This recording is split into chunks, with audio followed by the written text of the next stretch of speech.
तीन आंख वाली बहू। घनश्याम और सुनीता को एक बेटा और बेटी थे। बेटे का नाम था अक्षय और बेटी का नाम था खुशबू। अक्षय की शादी हो चुकी थी और अक्षय की पत्नी का नाम अदिति था। अदिति घर के सारे काम दौड़ दौड़ कर करती थी। दिन में सोना तो जैसे उसने कभी सीखा ही नहीं था। रात को भी सोती तो ऐसी कि नींद की जरा सी आहट पर जाग जाती। वो क्या है ना, अदिति को घर के सब लोगों पर नजर रखने की बुरी आदत थी, इसलिए उसका दिमाग हमेशा कुछ न कुछ खुराफात सोचता ही रहता था। घर में चाहे कोई कुछ भी करे, लेकिन अदिति को उस बारे में पता रखना, फिर उस पर कमेंट करना, इन दोनों ही बातों का बड़ा शौक था। इसकी वजह से बेचारे घर वाले बुरी तरह से परेशान थे। कोई भी काम करते हैं तो डर डर कर किया करते, ये सोचकर कि पता नहीं अदिति को पता चल गया तो वो क्या क्या सुनाएगी। हाँ यार, आज कॉलेज छोड़कर मूवी देखने चलेंगे। नहीं नहीं, मैं घर में किसी को कुछ नहीं बताऊंगी। हाँ, मम्मी से कहूंगी कि कॉलेज में एक्स्ट्रा क्लास है और बस उसके बाद सीधे मूवी और बाहर कुछ खा पी कर ही घर आएंगे। तभी पीछे से अदिति वहाँ पर आ जाती है। कहाँ जाने का प्लान बन रहा है खुशबू मैडम, और वो भी घर वालों को बताए बिना? अरे भाभी आप? हाँ मैं यहाँ, और मैंने तुम्हारी सारी बातें सुन ली है। कॉलेज के बहाने पिक्चर जाने का प्लान बना रही हो ना तुम? भाभी अब आपसे तो कोई नहीं बच सकता। मुझे लगा कि आप घर पर नहीं है, इसलिए छुपकर अपनी सहेली से बात कर रही थी। आप भी ना कहीं से भी टपक जाती हैं। ठीक से बात करो मुझसे। अभी जाकर मम्मी पापा जी को बता दूंगी कि आपकी बेटी कॉलेज के बहाने अपने दोस्तों के संग फिल्म देखने चली है। अरे नहीं नहीं भाभी, ऐसा प्लीज मत करना। आप जो बोलेंगी मैं वो करूंगी, लेकिन प्लीज मम्मी पापा को कुछ मत बताना। अगले दिन सुबह के वक्त। क्या बात है पापा, इस तरह चुपचाप क्यों बैठे हैं? आपकी तबीयत तो ठीक है ना? अब क्या बताऊं बेटा, इस उम्र में घर पे पड़े मन नहीं लगता। रिटायर्ड हो चुका हूँ, अब तो कोई दोस्त भी नहीं है। ये बात तो सही है पापा, इस उम्र में मन लगाना वाकई में बहुत मुश्किल होता है। आप कहे तो मैं आपको कहीं घुमाने लेकर जाऊं? क्या पापा जी, अब अपने बेटे से तो झूठ मत बोलिए। मतलब मैंने क्या झूठ बोला? मैंने देखा था पापा जी, सुबह सुबह जब आप मॉर्निंग वॉक करने जाते हैं, पार्क में कम से कम 10 से 15 दोस्त हैं आपके। किस तरह हंसी ठिठोली कर रहे थे आप सब। सब देखा था मैंने। हाँ दीदी ठीक है बेटा, है मेरे दोस्त, बहुत सारे दोस्त हैं। मैं तो बस ऐसे ही उदास बैठा था, थोड़ा सर में दर्द हो रहा था ना, इसलिए। मेरी नजरों से कुछ नहीं बच सकता पापा जी, सब जानती हूँ मैं। मेरी ना तीनों आंखें खुली रखती हूँ। लेकिन बेटा, वो सारे दोस्त सुबह के वक्त मिलते हैं, उसके बाद तो सारा दिन बोर हो जाता हूँ ना मैं। पापा जी मैं बताती हूँ आपको क्या करना चाहिए। किसी एनजीओ से जुड़ जाइए और उनके साथ काम करिए। इस तरह घर में सारा दिन खाली बैठे रहने से क्या होगा? लेकिन अदिति, अगर पापा को एनजीओ के साथ काम करने में कोई इंटरेस्ट नहीं है तो वो क्यों करेंगे? मैंने कहा ना, पापा जी के लिए वही बेस्ट है। मेरी जान पहचान का एक एनजीओ भी है, मैं वहाँ पर बात कर लेती हूँ। पापा जी आप कल सुबह उठकर वहाँ चले जाना, आपका मन लगा रहेगा। कुछ दिनों बाद। माँ, वो मेरी कॉलेज में ना एनुअल फंक्शन है, तो मुझे एक नया ड्रेस खरीदना था, प्लीज मुझे कुछ पैसे दे दीजिए। खुशबू, अभी पिछले महीने ही तो तुझे इतना सुंदर ड्रेस दिलवाया था, वही पहन ले बेटा। मम्मी वो ड्रेस तो मैं अपनी दोस्तों के सामने पहले ही पहन चुकी हूँ, मेरी फ्रेंड की बर्थडे में। अब फिर से एनुअल फंक्शन पे वही ड्रेस पहनूंगी तो अच्छा लगेगा क्या? तू बहुत बिगड़ती जा रही है, मेरी कोई बात नहीं सुनती खुशबू। मम्मी जी मैं तो कहती हूँ खुशबू का थोड़ा ध्यान रखिए, कहीं ऐसा ना हो कि आपकी बेटी बिगड़ जाए। लेकिन भाभी मैंने ऐसा किया भी क्या? ड्रेस खरीदने से बिगड़ने का क्या कनेक्शन है? चलो ड्रेस खरीदने से ना सही, लेकिन छुप छुप कर मूवी देखने जाने से तो कनेक्शन है ना। क्या कहा तुमने? कौन जाता है छुप छुप कर पिक्चर देखने? आपकी बेटी खुशबू, और कौन पापा जी। और क्या पता ये नया ड्रेस किस लिए खरीद रही है, हो सकता है आप लोगों से झूठ बोलकर कल को शहर के बाहर पिकनिक मनाने भी चली जाए। भाभी ये आप कैसी बातें कर रही हैं? और वैसे भी ये मेरी लाइफ है। कॉलेज लाइफ सबकी जिंदगी में एक बार ही आती है। अगर मैं उसे एंजॉय करना चाहती हूँ तो इसमें गलत क्या है? वो सब छोड़ो, खुशबू साफ साफ बताओ, क्या तुम हम लोगों से झूठ बोलकर फिल्म देखने गई थी? नहीं मम्मी, ऐसा कुछ भी नहीं है। भाभी तो कुछ भी बोलती है। अच्छा, मैं कुछ भी बोलती हूँ? एक मिनट रुकिए मम्मी जी, मेरे पास ना सबूत है इस बात का। अदिति अपने फोन में खुशबू और उसकी सहेलियों का फोटो दिखाती है जिसमें वो फिल्म देखने गए थे।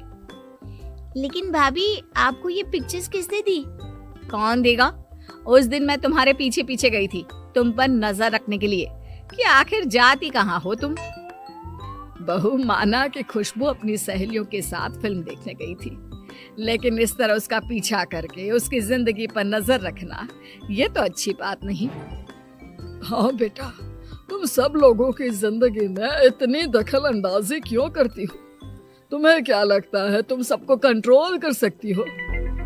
कंट्रोल नहीं, इसे नजर रखना कहते हैं पापा। मैं ना अपनी सारी आंखें खोल कर चलती हूँ। अरे कल को कोई गड़बड़ ना हो, बस इसलिए। हाँ, आप लोगों को तो हर बात का बुरा लगता है। कुछ दिनों के बाद अक्षय अपने ऑफिस से काफी देर से लौट कर आता है। क्या बात है, रात के 10 बज गए। वैसे तो आप 6 बजे तक आ जाते हैं, आज इतना लेट कैसे हो गए? कुछ नहीं अदिति, वो बस ऑफिस में थोड़ा काम ज्यादा था, इसलिए देर तक रुकना पड़ा। कोई बात नहीं भैया, कभी कभी चलता है। वैसे भी ये आपकी लाइफ है। अगर आप काम के अलावा भी अपने लिए कुछ करें तो इसमें प्रॉब्लम नहीं होनी चाहिए किसी को। हाँ हाँ खुशबू, तुम तो अपने भाई की साइड लोगी ही, क्योंकि तुम भी तो यही सब करती हो ना। भाभी, मेरे कहने का वो मतलब नहीं था। और वैसे भी आप क्यों नाराज हो रही हैं? भैया ऑफिस से काम करके सीधे घर ही तो आ गए हैं ना। वो क्या है ना खुशबू, तुम्हारे भैया मुझे पागल समझते हैं। मुझे सब पता है। ये अपने दोस्तों के साथ पिछले 3 घंटे से आवारागर्दी करके घर आए हैं और यहाँ मुझसे झूठ बोल रहे हैं कि ऑफिस में काम ज्यादा था। मैं झूठ नहीं बोल रहा हूँ। हाँ, ये बात सही है कि 9 बजे फ्री हो गया था। उसके बाद कुछ देर अपने दोस्तों से बातें करने लग गया और हम लोग कॉफी पीने चले गए थे, बस। इसी को तो अपने दोस्तों के साथ आवारागर्दी करना कहते हैं। बीवी से झूठ बोलकर दोस्तों के साथ घूमते हो आप। लेकिन अदिति, तुम्हें कैसे पता चला कि मैं अपने दोस्तों के साथ कॉफी पीने गया था? अरे पता कैसे नहीं चलता, आपके दोस्त को फोन करके सारी खबर ले ली थी मैंने। आप पर पूरी नजर रखती हूँ मैं। मुझसे कुछ भी छुपाने की कभी भी कोशिश मत करना। अदिति, माना कि मैं तुम्हारा पति हूँ, लेकिन मेरी भी कोई पर्सनल लाइफ है।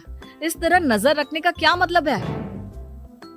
अब आप इसे कुछ भी समझे, बस ये आदत है मेरी। और सुनो, अगली बार से ऑफिस से सीधे घर आना, समझे?